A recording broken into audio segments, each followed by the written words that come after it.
Good morning. তো এখন 7টা বাজে, 7টাতেই মানে রোদ্দুরই খুব। আর ওদিকে ভাত বসে 7টা না, ওই 7:10-15 হবে। তো ওদিকে ভাত বসিয়ে দিয়েছি। আর এখানে চা নিয়েছি। এই বিস্কুটগুলো কালকে নিয়েছিলাম, চা দিয়ে বিস্কুটগুলো খেতে ভালোই লাগে। আর ডিম ছিল না, তো দাদা ডিম দিয়ে গেল।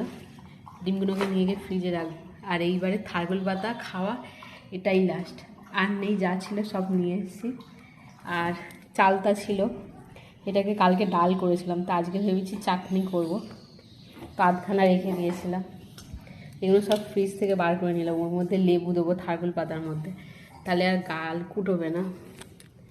আর ভেন্ডি নিয়ে এসেছি, দেখি ভেন্ডির ঝাল করব।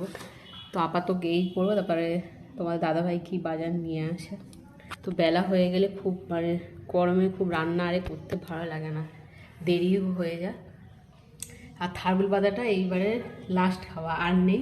যা ছিল ওখান থেকে তুলে নিয়েছি, এই বছরের লাস্ট খাওয়া। আর সামনের বছর যদি বেঁচে থাকি তাহলে থারগোল পাতা খাওয়া হবে। আর চালতাটাকে কালকে তো ডাল করেছিলাম, তো আজকে ভেবেছি চাটনিই করব। তো এই হচ্ছে আপাতত এখন রান্না করব। তারপরে তোমার দাদাভাই মাছ আর যা নিয়ে আসে বেলায় করব। আজকে কাজ বাজ করে নিয়ে একবারে ঠাকুর দিয়ে নিয়ে রান্না বসিয়ে দিয়েছি। তো এই বিস্কুটটা দিয়ে চা খেতে ভালোই লাগে।